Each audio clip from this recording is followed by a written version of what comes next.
Agroalimento, podcast que alimenta o mundo.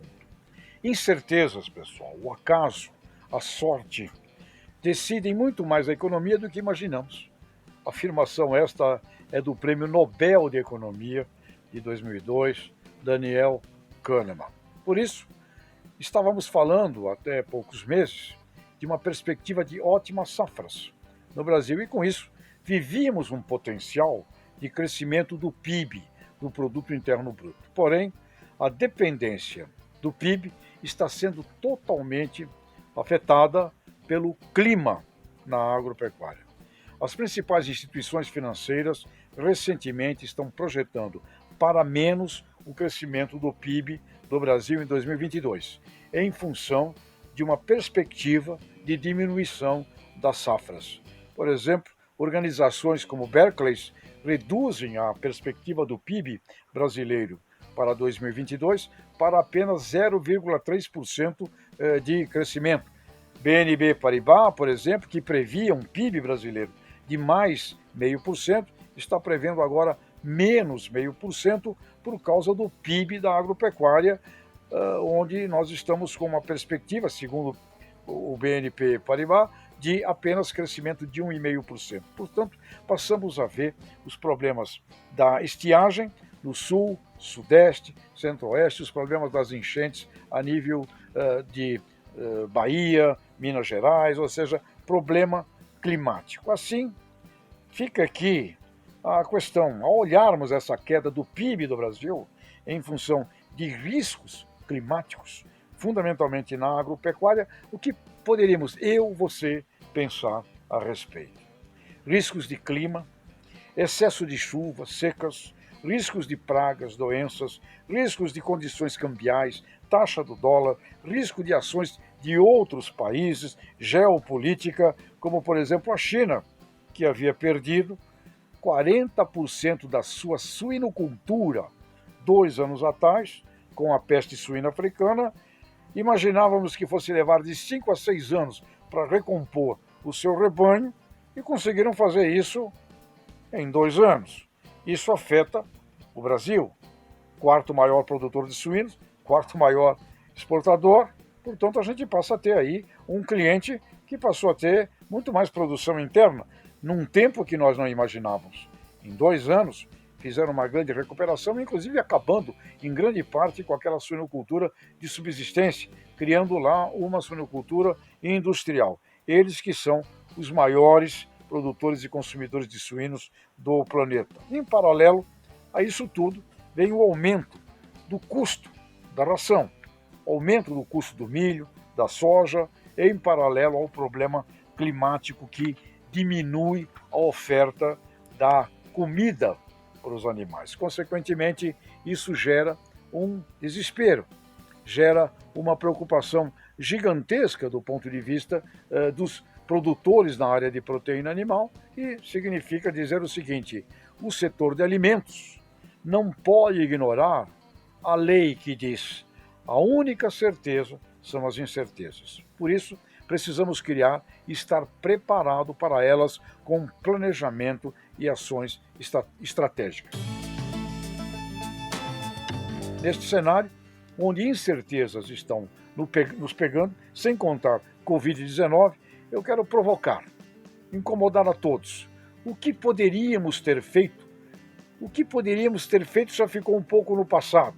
Mas vamos dizer, as lições. O que podemos e devemos fazer daqui para frente com este setor envolvente, estimulante, que é o agroalimento, com relação às certezas das incertezas.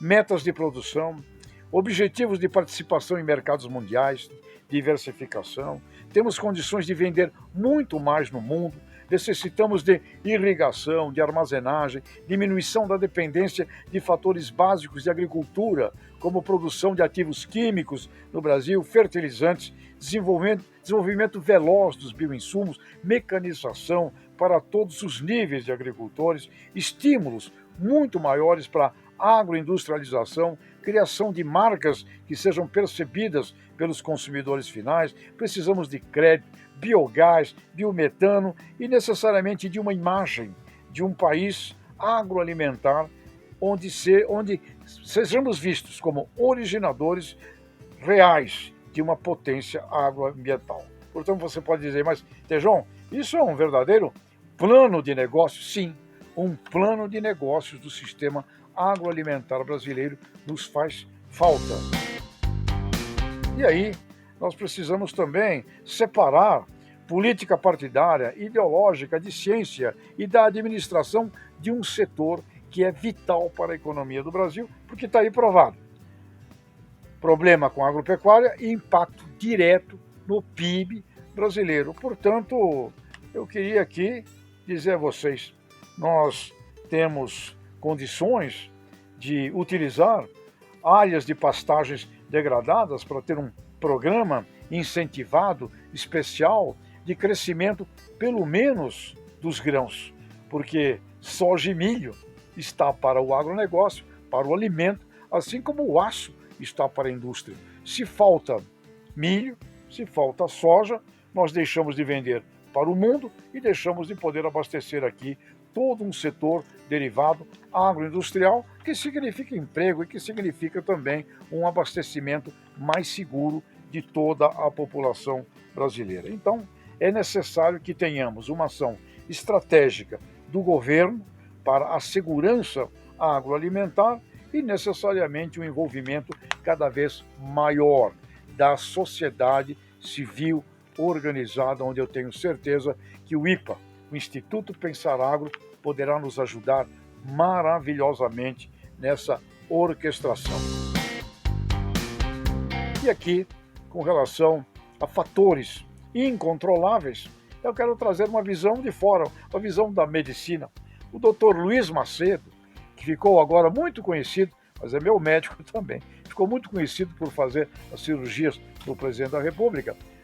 Ele é o melhor, considerado o melhor médico gastroenterologista do mundo. E eu perguntei para ele, doutor Luiz, doutor Macedo, que diferença tem em fazer uma cirurgia com o senhor ou com outro cirurgião? A resposta dele serve para nós aqui no nosso podcast. Ele me disse, comigo, Tejon, a chance dos fatores incontroláveis interferirem é muito menor. Por quê? Porque ele é um precioso, estudioso, planificador de uma medicina que ele consegue enxergar através do mundo digital, coisas que inclusive ele teve um problema de uma visual, num acidente que ele teve, ele não enxerga muito bem de uma vista, mas ele superou tudo isso com um talento gigantesco de um grande estudioso que diminui a presença dos fatores incontroláveis numa cirurgia. Então nós precisamos de planejamento. Se alguém se assusta com o planejamento, eu quero encerrar esse nosso podcast com outra visão espetacular da importância do planejamento estratégico para o sistema agroalimentar brasileiro. Amir Klink, vocês devem já ter ouvido falar, conhecer, o grande navegador brasileiro.